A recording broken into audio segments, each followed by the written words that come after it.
in their veins. Mackie and Judd on SKOR North and SKORNorth.com. But overall, he gave us 4 good innings and brought us right to that point in the middle of the game where, we're right in the ball game right there. So overall, I thought it was a good first outing back for him. And on top of that, the stuff looked good. He got some swings and misses, and it looked like he was throwing the ball, at a noticeably different level than when he first was dealing with these issues. Oh man, these feel and look like hostage interviews with Rocco now. It's like he's trotted out in front of the Zoom camera, and he's got the bags under his eyes, just the monotone. He just doesn't want to be in front of that camera anymore. I kind of feel bad. Well, he's basically now the one guy, right? Because I think they bring out the starting pitcher as well. But I'm just saying, ordinarily, you go in the clubhouse back in the day, you'd work the room. You'd probably always go to a guy like Donaldson, right? Because he'd probably have something to say. And by the time you got to Rocco post game, he would still have to say quite a bit, but he wouldn't be a voice in the wilderness. And now it's like, all right, Rocco, Zoom call number 101. Have fun with this one. You've lost again. Yeah. Well, and we'll talk. We'll get into some Talking Twins today. I made an appearance last night to try and pep up the boys. I sent out a tweet beforehand. Listen, this is it. The new season starts today. Mackey's in the house at T-Mobile Park. Let's get this. And they put up a valiant effort early. I think they were very enthused early. Thanks, Dick Bramer. They got bored. So I was incredibly disappointed. The Seattle Bureau of SKOR North is at the game, by the way, in prime seats. They weren't hard to find. And I'm watching on my cable package, pay a lot for it again. No Phil Mackey, like Twins fan of the game, right? They show, hey, there's a couple. I'm going to go on a limb, and I think the Twins PR director Dustin Morse took a photo of me, sort of like a creeper photo from the press box. Yeah, very flattering. I believe the caption was, "Hey, let me find it real quick so I can do it justice." Let's just say I don't think I'm in the good graces of the Twins and Bally Sports North these days. Nice to have the Twins super fan in the stands tonight in Seattle. Yeah, the super fan's there. Fan. But if you're the super fan, how are you not on Bally Sports North? Hey, it's Phil Mackey. We all know Phil. He's moved to Seattle. This is great. Yeah. I thought they should have reviewed the Miguel Sano pickoff play. I'll tell you, I had a better angle than the umpire on that play, sitting down by the camera well. And you're right. Tickets are very much available for Mariners games these days. It's not like it was 20 years ago when they were winning 115 games. It looks to me like SKOR North's got some pretty damn good seats in that ballpark. SKOR North, literally anyone can have good seats in that ballpark, so I don't want to overstate it. But SKOR North had a nice hookup last night to get down low and watch the Twins up close and personal. To watch Maeda just sweating his brow off, throwing 100 pitches in the first inning and a half. But we'll get to some Talking Twins. I'll give you a little comparison to Target Field. But last week, we debuted Who Gets It and Who Doesn't. And we said, you guys tell us, what do you think? Should we keep doing this? YouTube comments, social media, whatever. And it was a wild success. The Mackey and Judd and SKOR North fans, the fanatics, they love the segment. So, boys, let's fire it up again for a second week here. Mm-hmm. We're going to call this Who Gets It and Who Doesn't. And it can be in the Minnesota sports landscape. It can be anywhere. It can be outside of sports. I'm going to start with this guy right here. I'll give you someone who gets it. Okay. Rob Brzezinski, Vikings capologist for 2 decades. Yesterday, they finalized the Sheldon Richardson signing. They restructured Danielle Hunter's contract, give him a little more money up front, $5.6 million signing bonus. Smooth out those bad feelings going into mandatory minicamp, which starts today. Patrick Peterson, Dalvin Tomlinson, Xavier Woods, Mackenzie Alexander, and a smattering of other players. And when the Vikings went into the 2021 league year, I believe they were $12 or $14 million over the cap. And so Rob Brzezinski just gets it as what I think is the best cap guy in the NFL, making this thing work and taking advantage, too, of just a bunch of guys who are available for less money than they normally would be because of the cap coming down and every team was crunched for money. For the Vikings to go out and plug a bunch of holes and shuffle that kind of money around to clear space, Rob Brzezinski gets it, boys. He is definitely on the list of top cap guys. And yes, now they continue to, and I get why, because they are all in, no excuses, 2021, kick the cap can down the road. But when you've done what Brzezinski has done as far as freeing up cap space, as far as signing guys, getting a guy like Breland here for what, $4 million, which is not totally cheap, but it's a good deal. When you are able to take the Danielle Hunter contract and go in sort of two directions, which for the time being will make him happy, get him here for 2021. There's a price to pay. But yeah, this is a impressive use of the cap. I disagree with those who say, oh man, the cap is fake. See, we told you the cap is fake, because you always have to answer for it at some point in time. But with where the Vikings are at with their franchise right now and the need to get to the playoffs and probably win a playoff game and make some type of run, yeah, they've positioned themselves with their philosophy. They've positioned themselves very well. It's about as well as they could have done with the lack of cap space they had going into the offseason. It's about as well as they could have done, just piecing together. Now, some of the I will caution, there's a lot of bargain bin free agency. Like Patrick Peterson is big in name and big in stature and was once one of the great cornerbacks in the NFL. Well, he hasn't been the same guy in 2 or 3 years, and so there's little gambles that are taking place here. Patrick Peterson's one of the big ones, and that you're hoping that Mike Zimmer can elevate him back to what he was maybe 2 or 3 years ago. You're gambling that Sheldon Richardson at age 30 is going to be able to come in here and provide some disruption up the middle. He did last year with Cleveland. We'll see what he is as more of a part-time player in this system again. Maybe he can play as well as he did 2 or 3 years ago. But they're taking these little calculated gambles on one-year deals and bargain bin guys. But credit to Rob Brzezinski for making that possible. And here's the secondary part of where this makes a ton of sense and actually could work from a cap standpoint is the cap is going to probably within the next couple of years jump up significantly because when the new TV deals kick in, it's going to go back up. It's actually going down. And that's where Breland and Richardson and these moves are actually smart because they essentially had the luxury of creating a little bit of cap room and then sitting there and waiting while these guys like shop themselves. Hey, don't I deserve to be paid like a starter? And teams are like, you might, but we can't.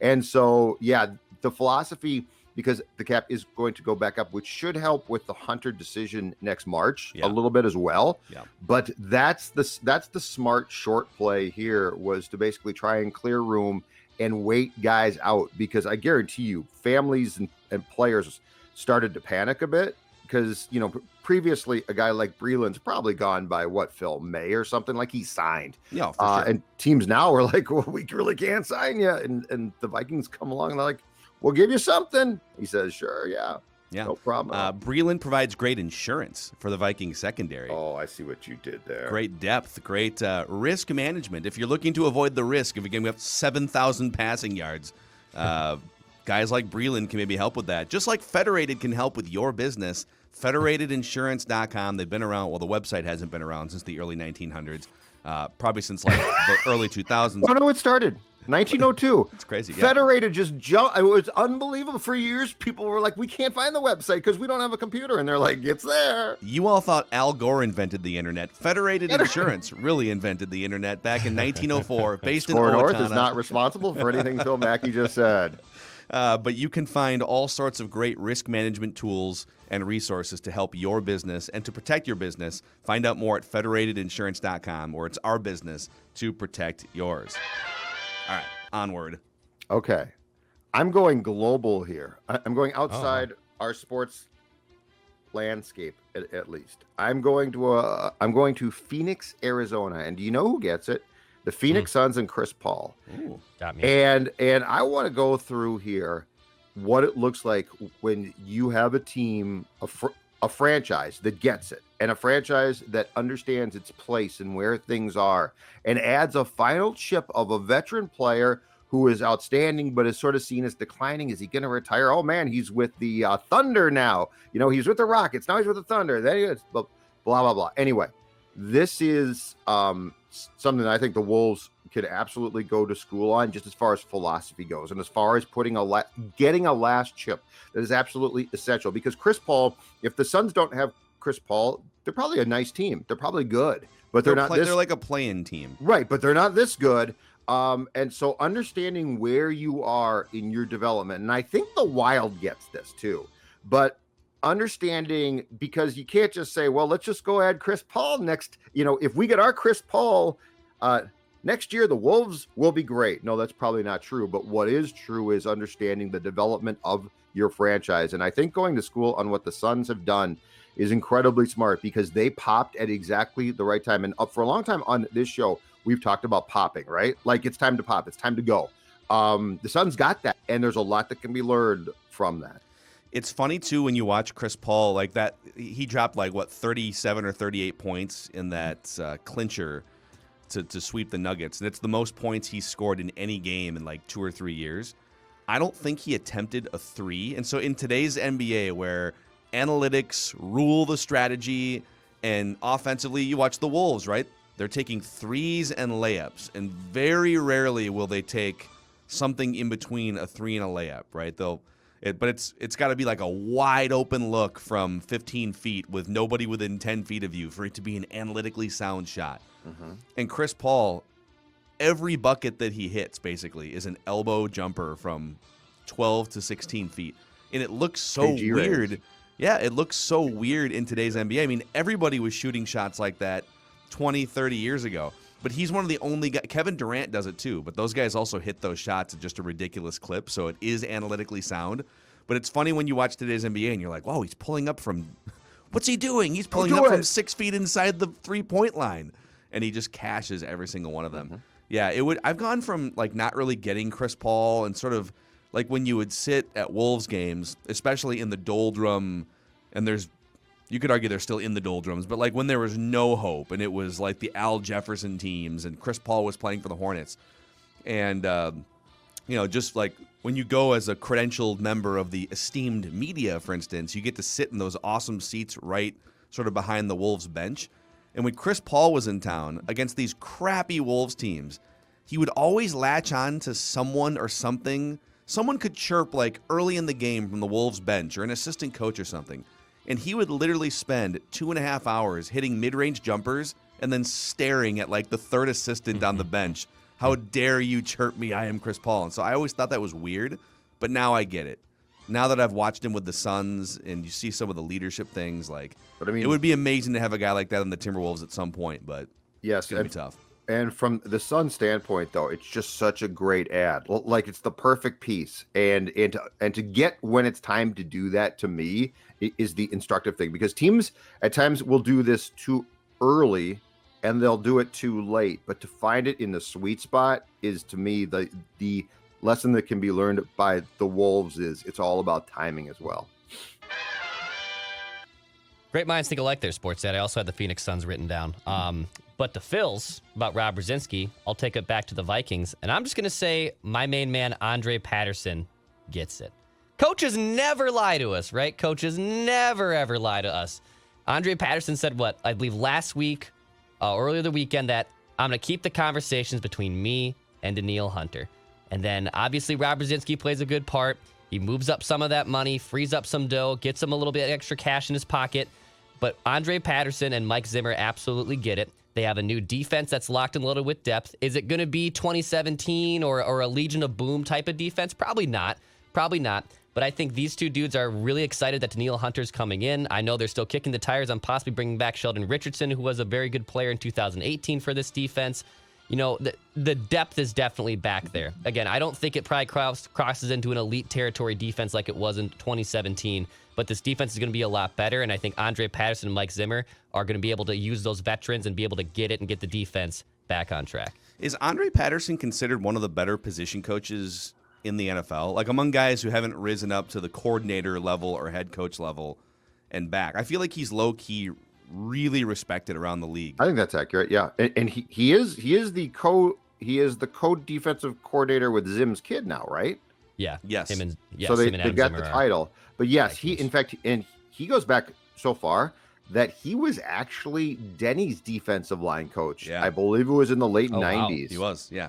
And then he left and came back with Mike at some point in time. But yeah, he is. I think players love him.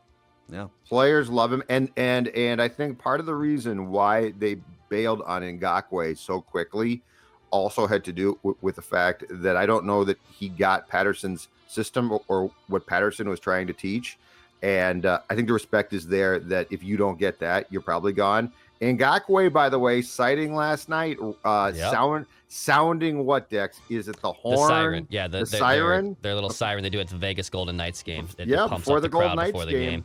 The new defensive lineman for the Raiders. The Raiders was sounding the horn for the Golden Knights.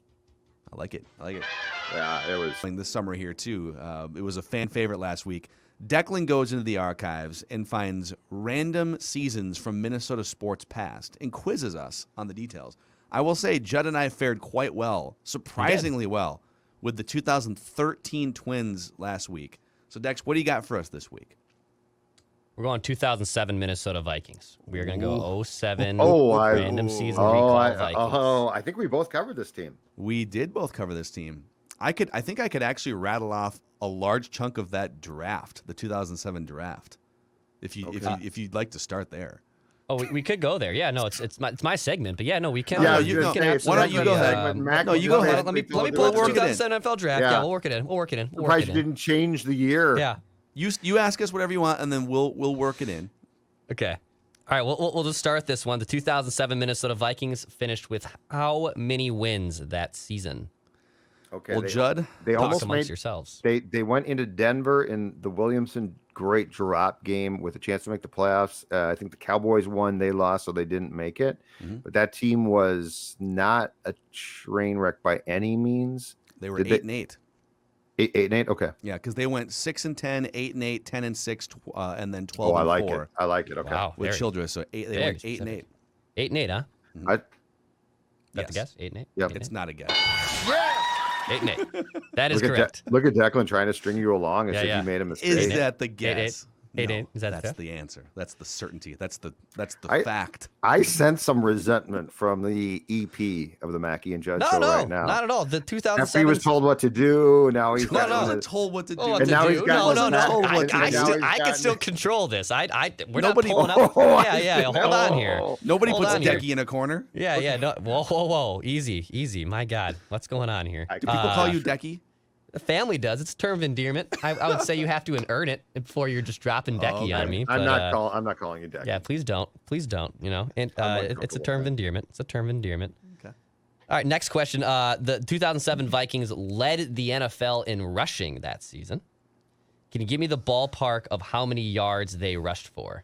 And I'll give you 100. I'll give you 100 yards of leeway. Jesus. So this is Peterson's rookie season. And Chester Taylor. So if I'm not mistaken, Peterson did run for over because he became the starting running back pretty quickly. Do you remember how much we asked Brad about that? Every week we're like, yeah, you're going to start Peterson. Chester brings a lot. So I'm pretty certain Peterson ran for over 1,000 yards. And for some reason, I feel like 1,200 yards stands out. But then Chester also ran for a ton of yards. I feel like Chester also ran for 700 or 800 yards. I'd say that's accurate. Yes. So around 2,000, right? So both combined for them around 2,000, and then Seatric Faison or whoever was the third running back on but that they team. barely carried the ball. By the way, was Seatric Faison on that team? I thought he was gone by then. No. I thought Faison was gone by then. He was not. Weldon Moore was still on that team. Oh my God! So he would have gotten a couple of handoffs. So, somewhere between 2,000 and 2,400 yards rushing seems to be we have to narrow it down to within 100. Yeah, give me a single one, more of a rational one. I'm going to say be rational, Phil. Yeah, be rational. I'm going to say I love this. I'm going to say 23. 21. Yeah. 21? 2,100? That's the guess? Fine, yeah. Okay, 21. They rushed for 2,600 yards that season as a team, which crazy. is absolutely absurd. What was the breakdown, Declan? So AP ran for 1,341. Chester Taylor 844. And then T-Jack also rushed for 260 yards. Yeah. Muelde Moore ran for 100 yards. We should have factored Then just in a handful T-Jack. of other things. Did Kelly Holcomb run for any yards? Kelly Holcomb He did not accumulate a single rushing yard. Of course he did, but he started the Chiefs. Did Brooks Bollinger run for any yards? Bollinger did account for some yards. Yeah, he did account for some yards. Crazy legs Brooks. Yeah. All right, so I'm obviously, the three. You basically named two of them. 3 quarterbacks made starts that season for the Vikings. Obviously, T-Jack, Holcomb, and Bollinger. Right. Yep. Yeah. And then 2 other non-quarterbacks completed passes that season. I'm gonna go really irrational here. And in fact, I have a fun story on it because it was my first Vikings game I was ever at. Was one of this. Yes. Go ahead. You talk amongst yourselves. So 2 non-quarterbacks. Was Sidney there by then? Because Sidney Rice had a great arm. Pick. Yep. He had a great arm. Muelde Moore used to throw passes once in a while, didn't he? Yeah, that's true. He did, and he might have thrown. Would Bobby Wade have come around? Or okay, so Sidney Rice. Corin Robinson. Didn't Corin Robinson throw a touchdown pass? Or he's gone. He's gone after right? 06. Okay, he was 06. No, because he got arrested that was 06. He got arrested in training camp. Because he played for Ticey, and then they brought him back on a new contract under Childress, and then I think he got busted for speeding away from the cops in St. Peter. But so Rice is one of them, correct? I think Rice has to be one of them. Yeah. Okay, would there have been like a botched field goal or extra point that Chris Cluey would have? Because Chris Cluey was the punter. Would he have picked up the ball and wait. Was this or the Longwell? Year? Was this the year? Whoa! Now that you mention it, and off the record, Declan. Okay. Phil, do you remember there was a? You're right. There was a. It might not have been a botch play. It might have been a trick play, where it might have been Longwell. Somebody threw. You're right. Somebody threw a pass. Now, I'm not positive it's 07, but I know it was at the Metrodome, and it might have been 07. So should we go Longwell or Cluey? Oh God, for some reason I want to say it was Longwell, but does that make any sense? That he would end up with a football in his hands? Only if it was a botched play. Right. But it feels like that happened. Like something got blown up and he wound up with the ball. I know we're on the right. I feel like we're on the right track here, and I don't for the life of me remember which one of them threw it. So if you think it was Longwell.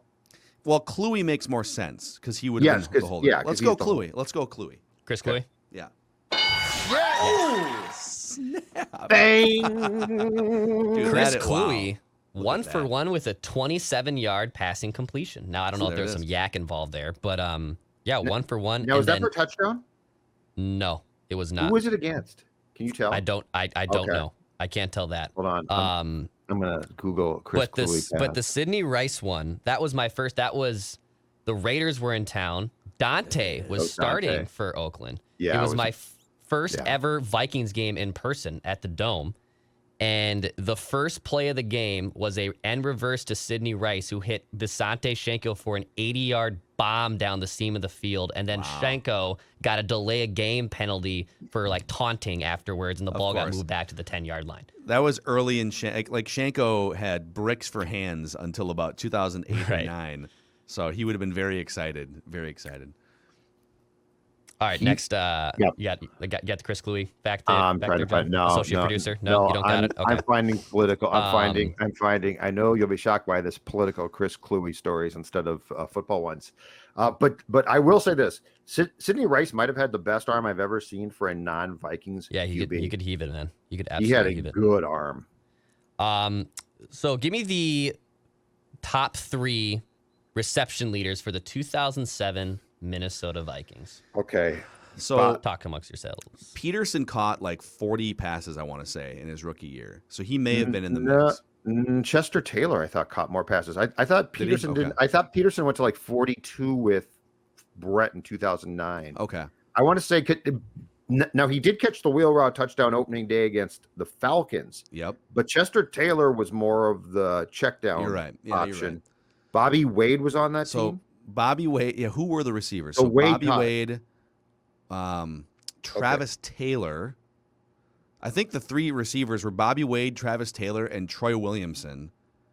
And then you had Visante Shanko, Jim Kleinsasser, and then Chester Taylor, Adrian Peterson.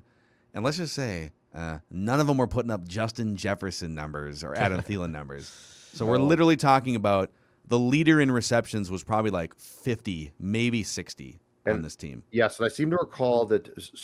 So Rice was great in 2009 with Brett, but he was hurt all the time before and after that. So he did not have a huge impact. So 07 Andre Allison was also drafted in 07, but I don't think he did anything meaningful as a pass catcher. No. So I would stake my reputation on Chester Taylor and Bobby Wade, but I'd be totally guessing on the third. Okay, let's go Chester Taylor, Bobby Wade, and Travis Taylor. So actually, let's do this. Let's go one at a time. Bobby Wade. Yes!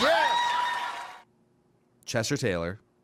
Ooh. Chester Taylor wasn't. Travis Taylor. Hold on.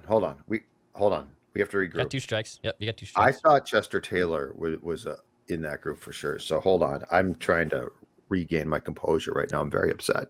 Adrian? Was it Adrian? I thought Adrian didn't go up high until Brett got here. Hold on. Who else would have caught passes for this team? Was Travis Taylor still there in 2007? Dex, was he still there? No. Because he was not. Because he and his mom got arrested together in on New Year's Eve 2006 or 2005 into 6. So who would have been? Hold on. Marcus Robinson was gone. Would Shank have gotten enough catches? Because you're right, he was a disaster at first. I don't think in 07, I don't think so. But Marcus Robinson got released in 2006, so it's not him. Oh, hold on a second. Wade. Wait. Hold on, Phil. Is this the year that Michael Jenkins was on the team? Nope, that was late. That was like 13. That was like 12 or 13. But Robert Ferguson at one point, I don't think he caught a lot of passes. Yeah, he was hurt. Yeah. Boy, that's right. Well, I'm going to say Adrian Peterson just to throw it. All right. AP? Yeah. All right, wow.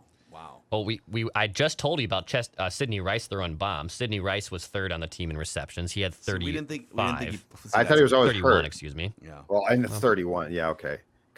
And then Robert Ferguson was second on the team in receptions with 32. Bobby Wade led the team with 54. Oh my God. Robert Ferguson with 32. I'm absolving us because that's so horse bleep. We named him. It's horse bleep. We named Robert Ferguson, so we win. You did name Robert Ferguson. I thought you were going to steal it. Read again the individual reception totals for receivers 2 and 3. All right. Bobby Wade, 54 receptions. Yeah, okay. Robert Ferguson, second, 32 receptions. Okay. That's absurd. Okay, keep going. Sidney Rice, 31 receptions.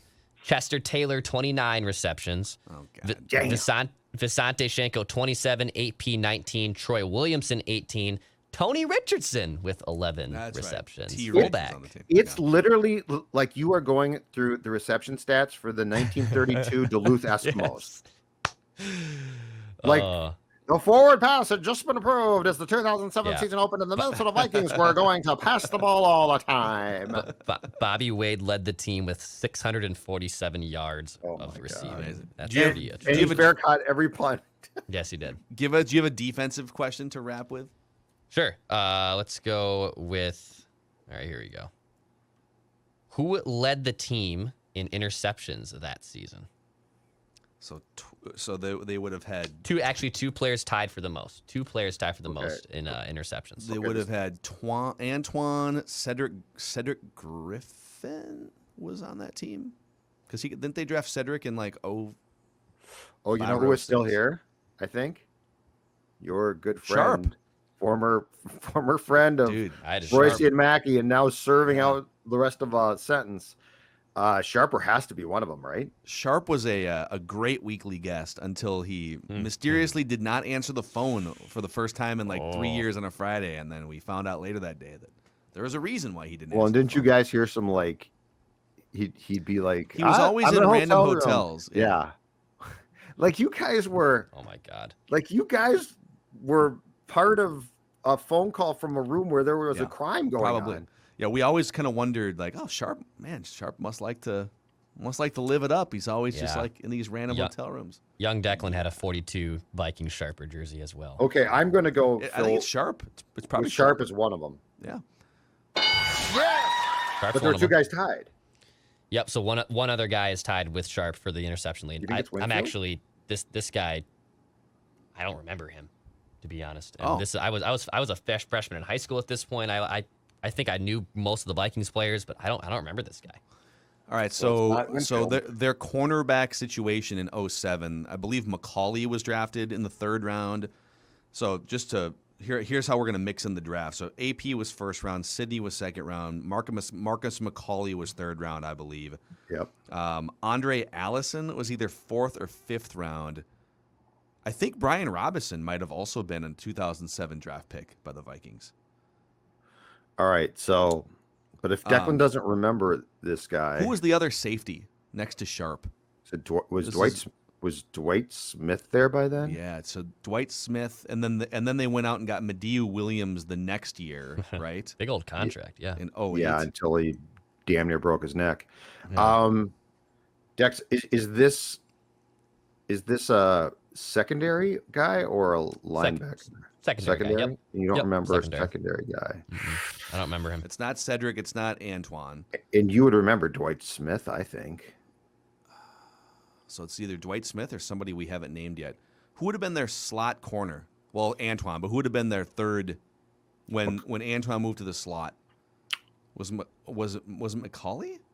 I was going to say this is pre Benny Sapp, right? And I don't remember Benny Sapp. And I don't remember Benny Sapp having a ton of touchdowns. And again, if Declan doesn't remember the guy's name, it's not Benny Sapp. Boy, this is. I feel like I need to get the Who Wants to Be a Millionaire thinking. Yeah, this is a tough one. There's a tough one, and right now people are yelling at us, you idiots! How can you not remember this? I'm struggling to remember who the other options. I mean, Antoine and Cedric were the starting cornerbacks. Yeah. Darren Sharper. Yep. And Dwight Smith, right? Dwight Smith was the other. Let's go Dwight Smith. I guess it's Dwight Smith. Dwight Smith? Not the guess? All right. Dwight Smith. I don't remember Dwight Smith? I don't remember Dwight Smith. The stairwell? I really don't. No, I don't You remember don't remember Dwight the Smith. stairwell? Oh, dude, you got to Google Dwight Smith, Blocky Minneapolis, stairwell. Blocky stairwell. Oh, my God. How do you not know that story? As a freshman in high school, that's one of the great stories in Vikings lore. The man was engaged in the act in the stairwell. Proudly, by the way. Proudly. Yeah, and I believe she was from Wisconsin. Dwight Smith's one of the great characters of all time. I've told this story before, but there was one time when it was Friday access, which Phil, as you know, was super relaxed, and like players would like go eat their meal at their locker at the time. Gamble in the corner of the locker room. And that's what happened. And Dwight Smith is getting set to leave, and somebody's like, "Hey, Dwight, you're gonna go gambling this weekend?" And Dwight says, "Not this weekend, man. I'm all about bleeping." Yep. Yes. He also left the locker room. Yeah. He also left the locker room one time with, I swear, what had to be in cash, $2,000. I remember this. Yeah, he had like 2 blocks of cash just in his hand. $2,000, right? At least, if not more. I don't know if I've ever held $2,000 at one time. No, but I mean, it was blocks of cash is a great way to put it. Declan, you have to educate yourself on Dwight Smith, because he was I just read the Star Tribune report. Saint. Former New Orleans Saint. Amazing. Well, boys, nice work, I'll tell you, if you're looking to step up your game, not in the blocky stairwell, but maybe on the golf course. Don't be doing that. PXG Minneapolis is a golfer's paradise. The Gen 4 golf clubs are here. Best performing clubs PXG has ever made. I'm guessing you'll probably see some PXG apparel and clubs on the U.S. Open course at Torrey Pines this weekend, too, if you're going to watch any of that coverage. And if you just want to look good, PXG's new spring and summer apparel has arrived as well. PXG Minneapolis in Southdale Center. And find out more at pxg.com/Minneapolis. We thank them for supporting us here on Mackie and Judd. And that is Random Season Recall here on Mackey and Not Judd. as successful as I thought it would be, but not a disaster. No, not a disaster. The Some receiving obscure thing. Vikings on that team. I should have thought about how bad the stats were. I don't think I accepted that fully. That's aggressive. Yeah, 32 catches for Robert Ferguson. Robert Ferguson. Robert Ferguson, baby. Former Amazing. Packer. All right. Well, Judd, you got to get your butt over to, I'm going to the TCO Performance Center. Yep. And Purple Daily, we broke down the Danielle Hunter extension yesterday. We also touched on in that episode Sheldon Richardson, but we'll do more on Sheldon Richardson and also on Purple Daily. Okay, a lot of people throwing it back at us. What do you mean you can't build a roster around Kirk's contract? Look what the Vikings just did. Mm-hmm. Maybe we have to apologize to the masses for being wrong. Or not. We'll talk about it on Purple Daily later today. Thanks for hanging out with us. We'll see you guys tomorrow. Write that down on Mackey and Judd.